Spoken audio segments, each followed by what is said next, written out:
Well, with fewer than 100 days to go before the election hits, I figure we get start election previews now.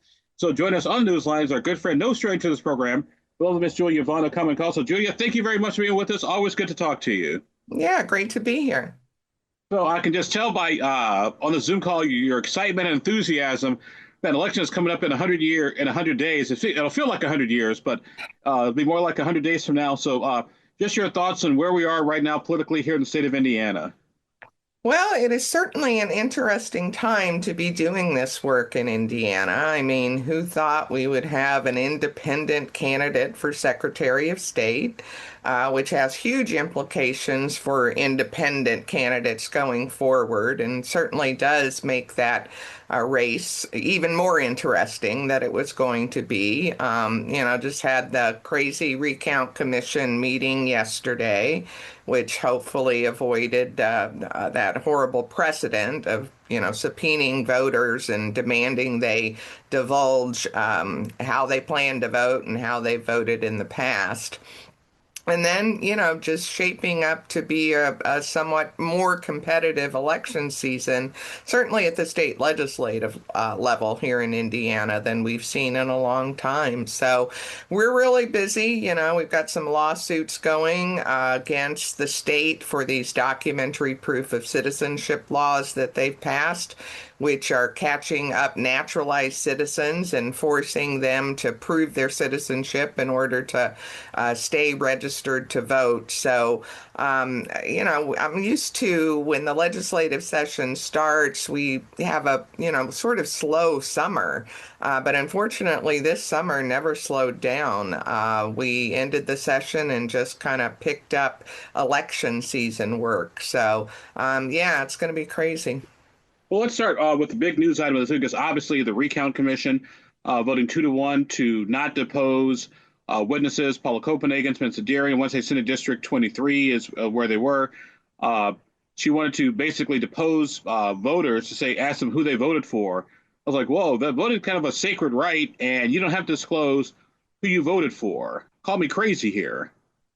No, the secrecy of one's ballot is just basic to the American voting process, and it's something that we cannot, allow to be breached at all. So, I may never say this. I don't believe I've ever said it before. Probably will never say it again, but kudos to Diego Morales, who cast the deciding vote not to subpoena those voters and force them to disclose what should always be a secret ballot. So, very glad that happened. Would have been a horrible precedent, would have overturned, decades and decades of election law here in the state. So, very glad that that didn't happen yesterday.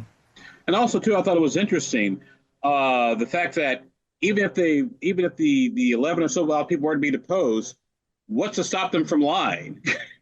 And how could you prove that that was their ballot that they cast and who they voted for? Yeah, I mean, we have a process where you cannot attach a certain voter to a ballot. Again, that's just, central to this whole tenet that we must have secrecy when it comes to voting. So, and then people would have invoked their Fifth Amendment right. I mean, again, this was a really desperate fishing expedition by the Copenhagen campaign, and I'm just glad that the Recount Commission made the right decision. And here's the other thing, too. If you're going to be on a fishing expedition, they might want to be fish in the water. Yeah, they definitely weren't in the right spot, I think, to end up where they wanted to be. And the other thing, too, I also thought was interesting as I watched bits and pieces of the hearing yesterday online was the fact that Diego Morales, hey, I've been a bigger critic. I've been about as big a critic of Diego Morales for all his shenanigans over the past, year and a half, over the past couple of years, since he became Secretary of State. But I got to give him credit. Even a broken clock is right twice a day. That is exactly what I said yesterday when I was talking about it. And, I have to believe that perhaps if Diego has been the nominee for Secretary of State going forward, maybe his thinking would have been a little different. But he didn't know those people anything anymore and perhaps has a few axes to grind. So, whatever motivated him, he came to the right decision. And again, I'm grateful for that. We're getting caught up with Julia Vaughn of Common Cause with less than 100 days to go before Election Day. Just getting caught up on all the electoral things happening here in the state of Indiana. Julia, do you think with the whole recount, what do you think is going to happen now with the recount commission? Because now that they can't, bring in and depose these witnesses, I mean, the elections were the elections what got to be certified. What the ballots put together on what August 21st, I think it is, and you can't have all this sort of uncertainty, when ballots get printed out because it's not just one Senate race. It's lots of counties, it's lots of precincts. It's I tell people there are multiple. It's not just one ballot; it's multiple ballots in a situation like this. Well, the horse is dead. They need to quit beating it. You're exactly right. We've got to have this resolved so that the counties can get to the work of actually printing ballots, get this election ready to go. So hopefully they resolve it sooner rather than later because I think the results have been clear. It was a close race, but Deary won that race. So we need to move on. And I want to say Deere won by 2-3 votes, depending on how you do the math. There was one ballot that was found that wasn't necessarily may not have been counted the right way, so to speak. But at some point, Julia, there's got to be finality. The race has to be done. It's Bush v. Gore, 2000. Just be the bigger person or better person or whatever person. That hey, we lost. We'll get them next time. Well, again, I fear that Copenhagen is taking her cues from another politician who has a hard time admitting they've lost. But you're absolutely right. It is the time to just make this go away. The Recount Commission did its job. Let's just resolve it. So again, county election administrators can know which way to go in terms of getting those ballots printed. And it's interesting too that this is all part of that whole Turning Point USA, redistricting, fight. It almost kind of reminds me, like I said, you're a little bit older than me, but you remember these stories from the 1970s about those Japanese soldiers they'd find on those islands in the Pacific, not knowing that the war was over. Right, still gonna fight, Again, the battle has been lost, and so it is time to wrap it up. But absolutely, there are some people who have a hard time accepting reality, I think, when it doesn't turn out the way they wanted it to.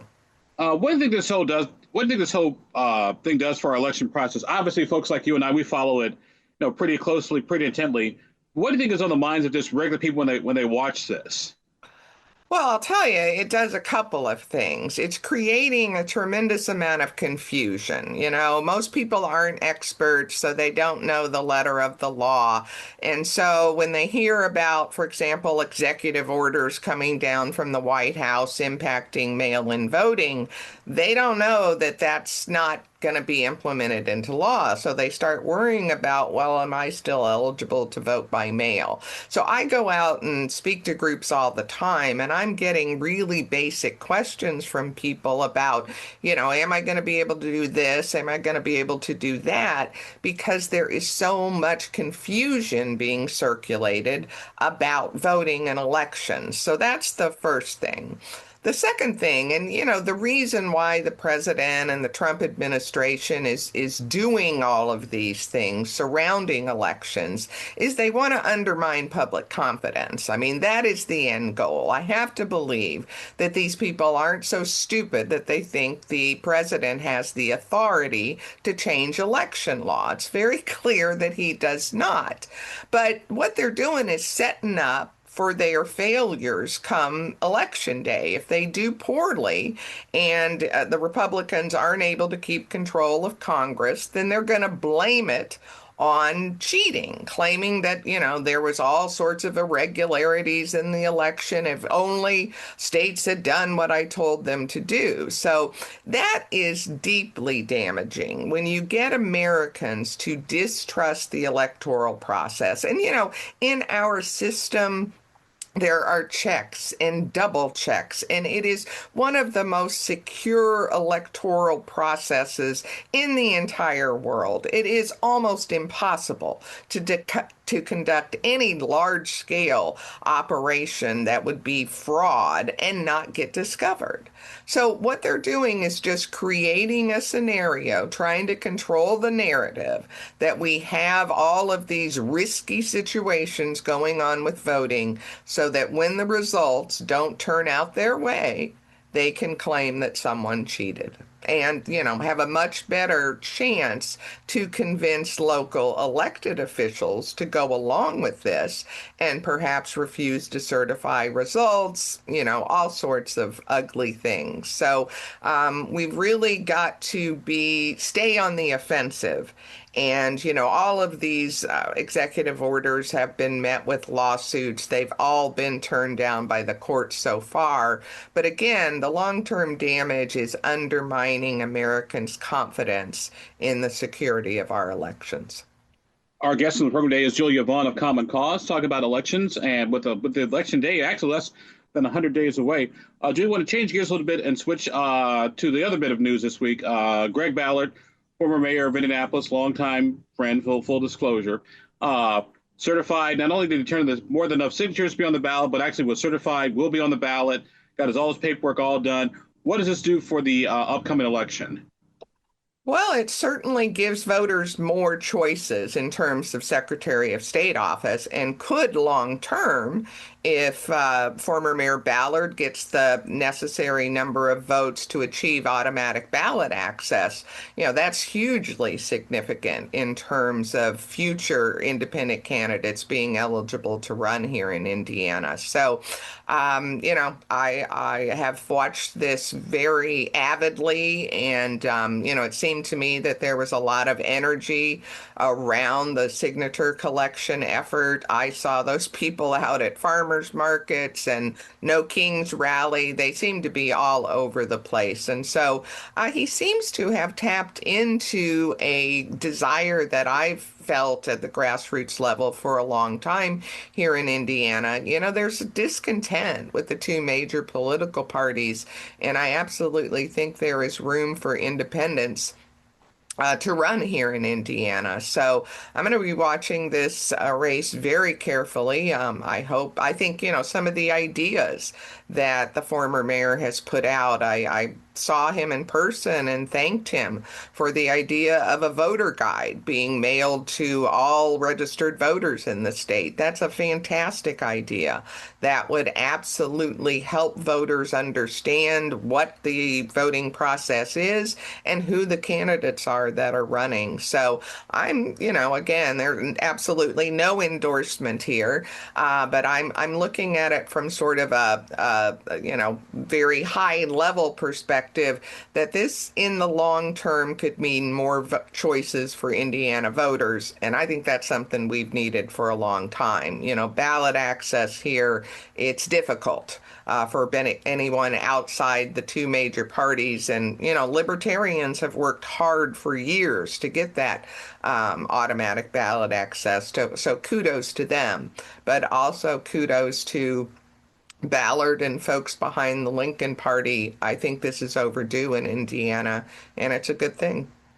And something I thought was interesting were the fact that the pushback it seems like the mayor's been getting hasn't been necessarily from the Bo-Bi Democrat crowd or the Libertarian crowd. It's been more from Republicans who loved the mayor when he was Republican, but now they seem that they can't stand him now that he's independent. Imagine that, I think, again, I don't think necessarily Ballard takes votes only away from the Republican candidate. Just makes this race much more interesting. And again, I hope we will have an actual dialogue.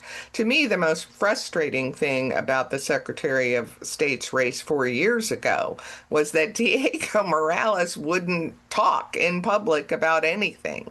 I mean, we knew he was an election denier. We knew he would cozy up to the Trump administration if he had the opportunity, but he absolutely refused to debate the other candidates.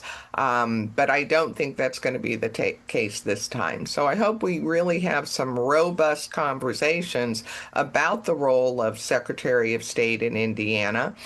They are our chief election officer, and instead of doing things to make it more difficult to vote here in Indiana, which is Diego Morales's legacy, I hope the new Secretary of State will instead make it easier and remove obstacles to voting in Indiana. So independent candidates are a great thing. Bring them on. Julia, you and I probably have a little bit of a disagreement on this one because while you obviously want more voter participation, more voter engagement, I've always sort of argued that I wouldn't necessarily say more engagement equals better engagement. I would argue that more informed engagement equals better engagement, more informed participation gets us a better result than people just walking in, pushing a button, and then just walking out. Well, that's why I think things like voter guides are so important. Unfortunately, most people aren't going to spend hours on the internet trying to seek information to become informed voters. I absolutely agree with you that they should do that, but not that many are going to be that motivated. So I think, when a voter guide shows up in your mailbox, that is something that everybody would have access to. Hopefully, people would use it. And I think it would lead to more informed voters. But you're right. We don't need folks just going into the polling place and automatically pulling a lever based on party. And that's, again, why we should get rid of straight ticket voting here in Indiana. That's another impediment to really informed voters, I think, is the ability to just pull that straight ticket lever. Well, I will say this, though. I will argue that people will spend hours and hours and hours on the internet looking up things that make absolutely no sense whatsoever to basically justify their world point of view. Well, that is true. And they spend hours on the internet doing other things that aren't terribly productive. But, when we look at states that have a long tradition of publishing voter guides and making them available to all registered voters, it sort of was a trend that started on the West Coast, probably initiated by all the ballot initiatives that they have in places like California, and then certainly states that have mostly voting by mail have done voter guides. But again, I think it's just a way to make the same information universally available. And, the thing about information on the internet, we can't be assured that it's actually accurate. So again, this would be something coming from a public official, the state of Indiana, that I think voters could trust. So I think there are a variety of different ways to educate voters, hopefully lead to more informed voting. But I think the state of Indiana and a public official like the Secretary of State absolutely has a role to play in that. Julia Vaughn, Common Cause, with us on the program today. Just counting down the days until Election Day. Approximately less than 100 days to go as we record this interview this week. Julia, let's talk about the proof of citizenship lawsuits that are out there. Common Cause has filed litigation. I know in a number of places the president's executive orders have been sort of tossed out or at least put on hold. What's the status of these proof of citizenship lawsuits? Well, right now here in Indiana with our lawsuit, we're joined by the League of Women Voters of Indiana, Hoosier Asian American Power, and Exodus Refugee Network. We have asked for a preliminary injunction, so we're just waiting for the judge's decision there. Our discovery in the case has shown that just innumerable naturalized citizens have been caught up in this unnecessary law. We don't have a problem with non-citizens voting in Indiana elections. In fact, we've got the bigger problem is getting eligible voters to actually vote. So it is a unless you're talking about Diego Morales' former chief of staff. Well, yeah, there you go. But I believe she never did vote. But it this law is clearly illegal because you are treating naturalized citizens differently than native-born citizens. So it's problematic. We have shown that the impact is what the impact is, and so hopefully we will get that decision soon. You know, the problem is that we are getting very close to Election Day, as you said, now under 100 days, and the closer we get, the more danger we have in triggering the Purcell principle, which is, you know, that a legal edict that basically you can't make changes to election law immediately before an election. So, you know, our fear is that even if we get a favorable decision in our PI request, that the state will immediately appeal it to the Seventh Circuit, like they did in the student ID lawsuit. The injunction would be stayed, and you know, we'd be sort of in limbo. So hopefully we get a positive decision soon, and then we'll just have to see what the state's response is. And the one thing I also thought was interesting too, and I put this up. I spent a little more internet combative than usual on Facebook, and I just simply asked a question: could you prove right now that you're a citizen? You know, what is your proof that you're a citizen? And by the way, a driver's license is not necessarily proof of citizenship. Now, No, it's not. my wife and I, we travel out, and I have a passport card that I keep with me with my driver's license. That's my proof of citizenship. But I'm also an Army brat, so I'm just sort of used to having that sort of mindset. But I would argue that 9 out of 10 times, most people could not prove right now that they're a citizen of the United States.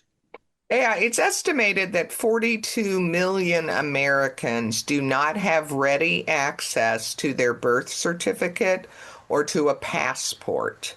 And of course, in order to get a passport, you got to have your birth certificate. So there's a lot of catch-22 here. And there's a cost to obtain those things. I mean, yes, we could all go back to a county we were born in and put in a request for our birth certificate, but you're going to need money to do that. And you also have to have documentation. So no, this would be problematic. And, you know, we continue, when I go out and talk to people, there is a lot of worry and fear that the SAVE Act will be passed by Congress. I think that the chances of that happening is incredibly small because members of the Senate recognize that 42 million Americans, many of them Republican, do not have ready access to either a birth certificate or passport. So again, we do not have a problem with non-citizens voting. There's been years and years of research that indicated that it's perhaps out of all the votes cast in the United States, 0.002% were cast by ineligible voters. So should we strive for zero? Sure. But no, rarely is any system perfect. The reality of the situation is that this is not a problem, and solutions like the SAVE Act would disenfranchise eligible voters. So again, a non-issue we have spent way too much time talking about because, again, there's an ulterior political motive here to get people to not trust American elections. And I want to say too that one of the biggest, maybe sort of unintended consequences of this whole proof of citizenship and you know and showing who you are married women who've changed their names. Exactly. You know, your birth certificate does not have your married name on it. So that complicates things significantly for women who've changed their names. Then there are derived citizens. You know, there are a lot of people in our country who were born overseas to American citizens. So they're American citizens, but they don't have any documentation. At least people who are naturalized citizens, they get that naturalization document. But derived citizens are really up the creek. So again, demanding that people prove their citizenship in order to register to vote. Sometimes people are confused. They think, well, it's fine to require somebody to show an ID to vote. Now, this is proving your citizenship in order to register. So it would be a huge stumbling block for, again, as many as 42 million Americans. I also have to remind folks in our audience that my name wasn't always Abdul-Hakim Shabazz. I was actually born Jonathan Wallace, and that's the name on my birth certificate. But I also have name change paperwork from 1982. So whenever I ever have the birth certificate, I have the name change paperwork that goes along with it. So it's not as easy, or it's not as cut and dry as people may think it is. I'm just throwing that out there. Oh, So. absolutely. I mean, I remember when I got married, I needed a copy of my birth certificate, and yeah, I did not have it on me. Had to go down to the courthouse in Jefferson County, Indiana. So it is difficult for many of us to produce the documentation that one would need to prove their citizenship. And again, why do we want to make people jump through these hoops? Final question for you before we let go. Obviously, one other thing on the ballot are a lot of school referendums. A lot of referendums, I want to say at least 38 referendums in and across Indiana. They'll be held in the fall as opposed to the spring because it was weird during the primary season. Any thoughts on all these referendums that are taking place here in Indiana? Well, I mean, it's a direct result of the legislation passed by the General Assembly that is forcing school systems to go out and raise money. Shouldn't be surprised. We're just shifting tax burdens around.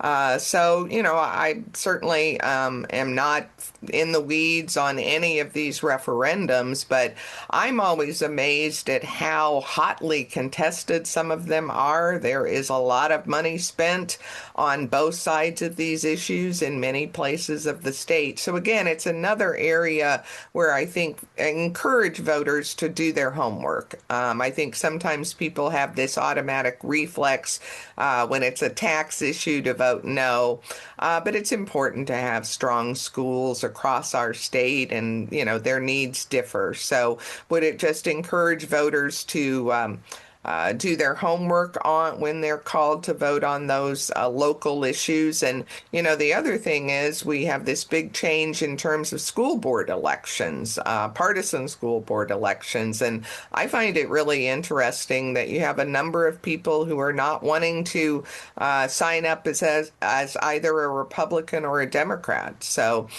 big changes in terms of how we vote on school boards, and then the issues that voters are going to be asked to decide in terms of these referendum.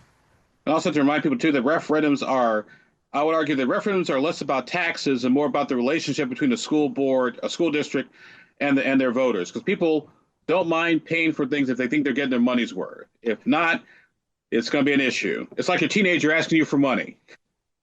Well, there are definitely those school systems across the state that have really good reputations that are seen as, doing a great job with the public money. Those who don't have those kind of reputations, probably a little bit harder to come out on the winning side of those referendums. So yeah, it's a lot about, I think, voter confidence in the administration and the leadership. All right. Well, our guest on the program today has been Julia Vaughn of Common Cause. With less than 100 days to go before the election, covered a lot of ground days. So, Julia, my dear, thank you very much for being with us. We'll probably sneak back in and chat with you probably about 30 days out, if that's okay with you. You're welcome. Sounds good.